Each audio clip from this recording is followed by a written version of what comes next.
Labor claims the government isn't making progress with its sentencing law reforms.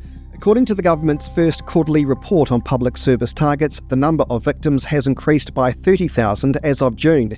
The government aims to decrease that number by 20,000 over the next 6 years.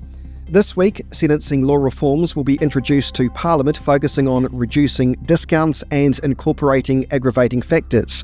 Labor Justice spokesperson Duncan Webb is with me on this. Good evening to you. Good to be here. Duncan, do you believe tougher sentencing in the first place is a step in the right direction?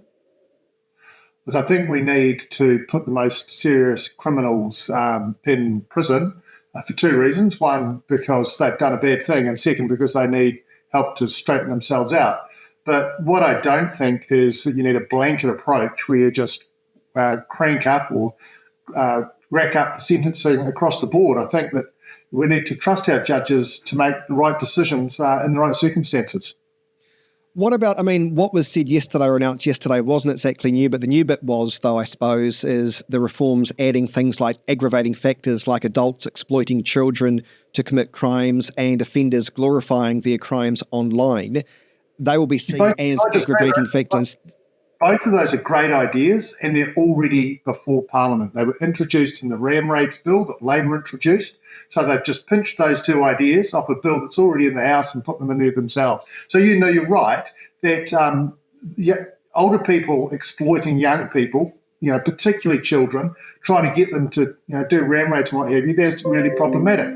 And similarly, glorifying stuff by putting it on TikTok or whatever platform you like, that is concerning. They should be aggravating factors, but it's not a new idea. It's something we were doing already. And a lot of the stuff in there is either stuff that was on the legislative agenda already or stuff that judges are doing already. So the sentence discount stuff, particularly around guilty pleas, that's already the law. Judges already say the maximum you'll get off for an early guilty plea, 25%. So Paul Goldsmith's just kind of saying, good one, judges, now I'm going to put it in black and white in the legislation. Do you agree with that principle? Discounting sentences based on saying I'm guilty? Yeah, look, there is a really good reason for getting a discount for a guilty plea. Two reasons. One is it's early recognition of your wrongdoing. It's a kind of showing remorse. I did bad. I'm going to fess up and take my punishment. The second reason is, and this is a really important one, is that for some crime, particularly violent crimes or sexual crimes, it's really traumatic for the victim to go through the trial process, whether that be doing the police interviews and so on and so forth, gathering the evidence, or going to court itself.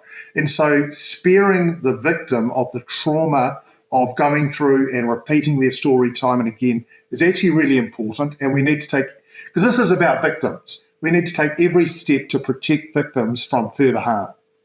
Do you think, though, the public currently trusts our sentencing system? Because that's part of the problem, isn't it? It's public trust. And do we currently have that, though, Duncan? Yeah, and I think we've got to be really cautious. There's been a lot of sniping at judges from politicians, and I think there's a real danger in that. It's right that politicians do set the rules. They tell the judges what's criminal and what's not, and they set the amount. But we've also got to trust judges to take into account those wide range of considerations. Someone who's had a perfectly good upbringing and just chooses to do something horrible, they should be dealt with much more severely than someone who's really a victim themselves and is a broken person who should also be criminally liable, but they're different people who need to be dealt with differently. We need to trust our judges to make the correct decisions on those circumstances. Doug, and of course, today the police minister said that he wants additional powers to search, not him personally, but police to search the likes of gang members' homes for patches. This has received a mixed response also from the Law Society. You've got concerns about that, don't you? Yeah, look, there was no mixed response from the Law Society. They condemned it outright. You've got to remember that this is a gang patch in someone's house. And for a pretty long time, we've said, look, if there's no victims and it's happening in a private space, we're not particularly concerned. We've kind of moved out of invading people's homes to find out what they're doing some time ago. And you've got to ask the question, what is the harm of someone's gang patch lying in their drawer in their cupboard? Now, there is no victim there. there is no harm. There's no intimidation. It's not contributing to a gang culture. So, and I think you're quite right to identify that this triggering a search power. So, and the Ministry of Justice said this as well, triggering a search power so that the police can go in and have a nosy about because they suspect there's a gang patch. That's crossing the line. And if they're going to do it for gang members' families, gang members' friends, anywhere the gang member is staying, because it's not just the gang members' patch, it's any patch in the house that they're residing in.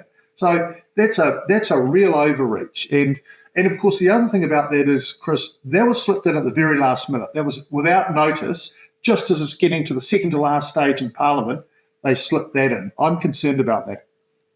Well, you may be singing from the same song sheet, because I think ACT leader David Seymour has concerns about it too. And he was quoted as saying he was actually concerned about what rights it does actually breach. And I guess the final question, though, on all of this is, though, well, what would define a gang and what is a gang membership? I mean, it's a dumb question in some respects, but what is the definition that the police would be able to use?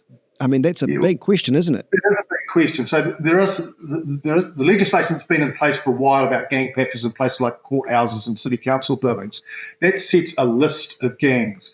But, the strange thing is that, you can go in there wearing a Nazi regalia. That's not banned, but, the Finks are. So here you go, Chris, you've got a picture, you've got a symbol like that. That's a banned gang insignia. Whereas you've got other insignia like that, not banned insignia. So you've got to ask what the underlying principle is here around what's the harm we're trying to cause, because that Nazi insignia is just as confronting and intimidating as the Finks is, which is a relatively second-tier gang in New Zealand. Never heard of them. Maybe that's my ignorance. Exactly. That's my point, Chris. That's the point. Okay, gotcha. Labour Justice spokesperson Duncan Webb, thanks so much for your time tonight.